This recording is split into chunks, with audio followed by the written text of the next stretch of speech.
On the biggest faces, his margin for error was almost zero. Reinhold Messner's 1970 ascent of Nanga Parbat's Rupel face ended with his brother dead and 7 toes lost. Born in 1944 in South Tyrol, he had already led hundreds of climbs in the Dolomites by then.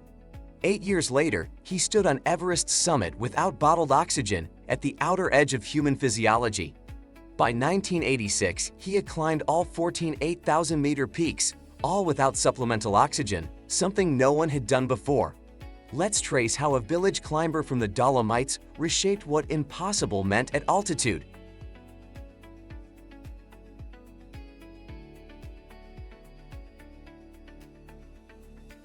Reinhold Messner grew up in Vilnius, South Tyrol, surrounded by the limestone towers of the Dolomites.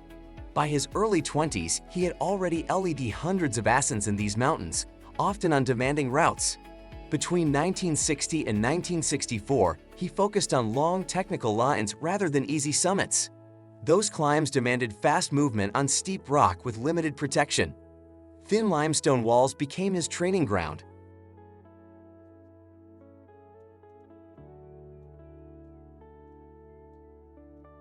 By the mid-1960s, that foundation put him on Himalayan selectors' radar. In 1968, Messner was pushing standards on some of the steepest rock in the Alps. That year he made first ascents including the middle pillar of Heiligkreuzkofel and the direct south face of Marmolada. These routes demanded committing, mostly bolt-free climbing over hundreds of meters. In the Dolomites, these new lines quickly became tests for other strong climbers. He was moving light, fast, and with little fixed gear long before Alpine style became widely used. Efficiency on big walls became his signature. Those Dolomite lines proved his style could transfer to the biggest ranges.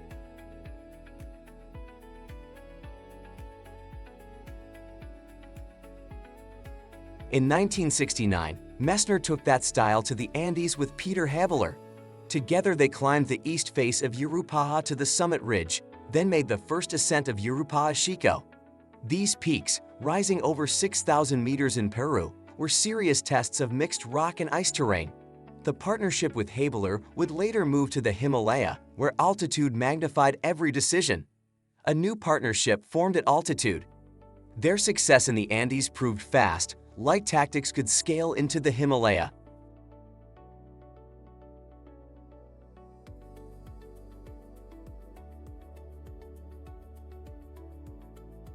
In 1970, Messner joined Karl Herrlichoffel's expedition to Nanga Parbat's Rupel face, then unclimbed and rising roughly 4,500 meters from base to summit. His younger brother Gunther was also on the team. Late June, the brothers reached the summit and then descended by the unknown Dahomey side, completing the first traverse of the mountain. Gunther disappeared during that descent. Decades later, his remains were found on the Dahomey side. A single face reshaped his entire climbing path. Messner survived with severe frostbite and 7 lost toes, pivoting toward high-altitude goals. In the years after Nanga Parbat, steep ice and big altitude became his main arena.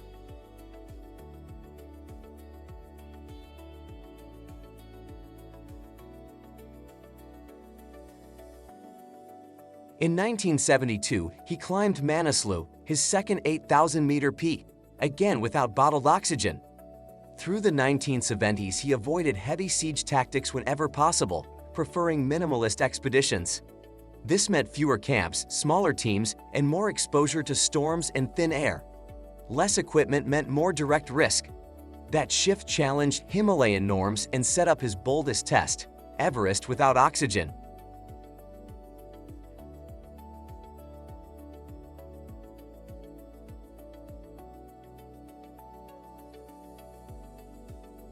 In spring 1978, Messner and Peter Habeler joined a larger expedition to Everest's south side.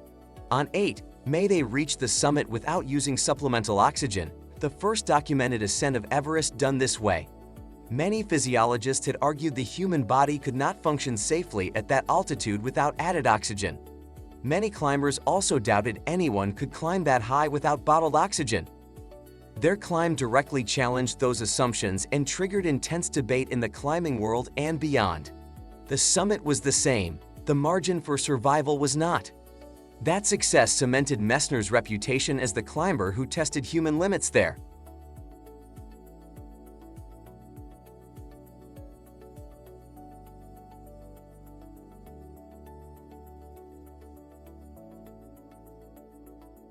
Two years later, in August 1980, Messner returned to Everest alone via the Tibetan north side. He climbed without bottled oxygen, without Sherpa support high on the mountain, and without previously established high camps. At the time, this combination of solo and oxygen-free tactics on Everest was unprecedented. Crossing the north face, he chose a line through the Norton Couloir and reached the summit on 20 August. The ascent took about 3 days from base camp departure to summit, with no backup team above him. Everest became a stage for pure, unsupported ascent.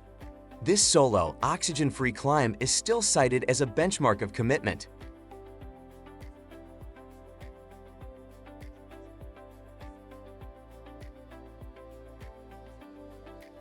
During the early 1980s, Messner moved from single peak pushes to complex linkups.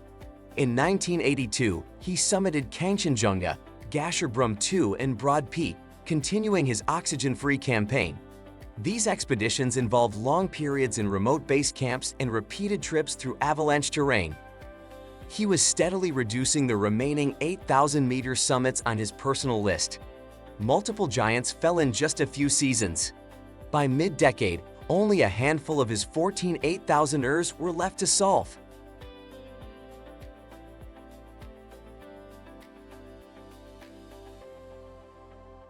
In June 1984, Messner and Hans Kammerlander attempted something new in the Karakoram. They climbed Gasherbrum II and Gasherbrum I in a single continuous push, without returning to base camp and without supplemental oxygen. The pair moved between two 8,000-meter summits over high ridges and glacier basins.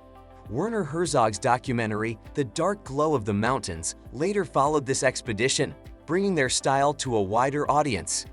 Two 8,000ers were linked in one high traverse. That Gasherbrum double marked the first traverse of two 8,000ers and a new reference point.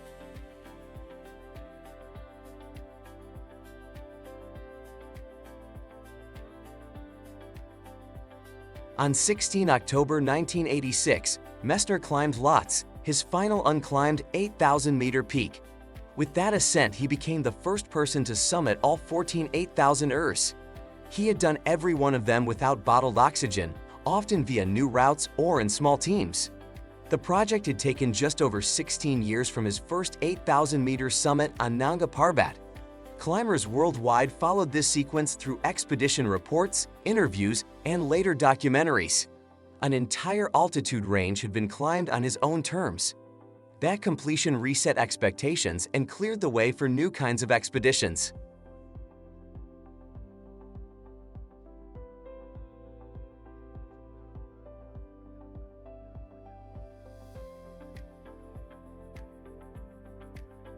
After the 14 peaks, Messner turned increasingly toward long, cold crossings. In 1989 to 1990, he and Arvid Fuchs traversed Antarctica from the Ron ice shelf via the South Pole to the Ross ice shelf.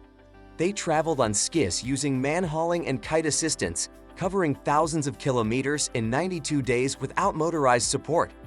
Temperatures stayed far below freezing and storms repeatedly slowed progress, turning routine days into endurance tests. Endless flat ice replaced steep rock. This journey showed his minimalist approach could also define polar and long-distance expeditions. Alongside these major expeditions, Messner invested heavily in telling mountain stories.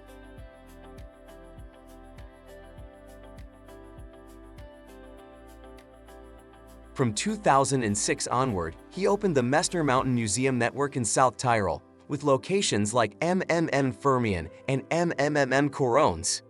These museums focus on themes such as rock, ice, mountain peoples, and the cultural history of alpinism. Exhibits lay out historic gear, art, and accounts of both successful and tragic expeditions together. The mountains moved indoors as stories and artifacts. Through these institutions, his years in extreme terrain turned into a public archive.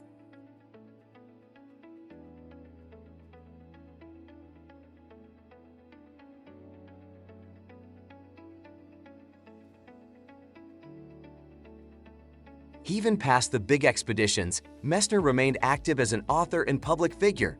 He has written numerous books reflecting on climbing ethics, style, and the impact of tourism on mountain regions. He has also been involved in environmental politics, serving a term in the European Parliament with Green parties from South Tyrol and Italy.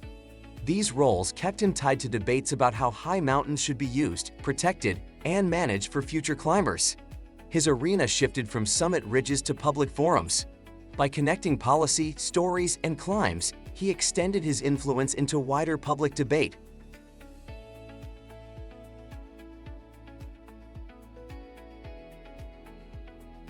For many in the climbing world, Messner's career is defined less by single records than by a consistent standard. He preferred small teams, minimal fixed rope, and no bottled oxygen on the biggest Himalayan faces. He sought traverses, solos, and remote crossings where rescue was unlikely and commitment high. Those choices created a visible contrast with more heavily supported expeditions of the same era. Style and risk became inseparable in his record.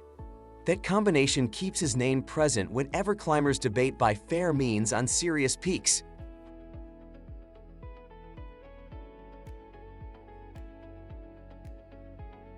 Reinhold Messner's path runs from Dolomite limestone to Nanga Parbat's 4,500-meter south face, from Everest without oxygen to an Antarctic crossing powered only by wind and muscle. Within a few decades, he showed that minimal support, small teams, and full exposure could reach every 8,000-meter summit, then carried that same approach across deserts and polar ice, turning an individual climbing style into a widely referenced standard for modern alpinism and extreme exploration. If you enjoyed the video, don't forget to like and subscribe so you don't miss what's next.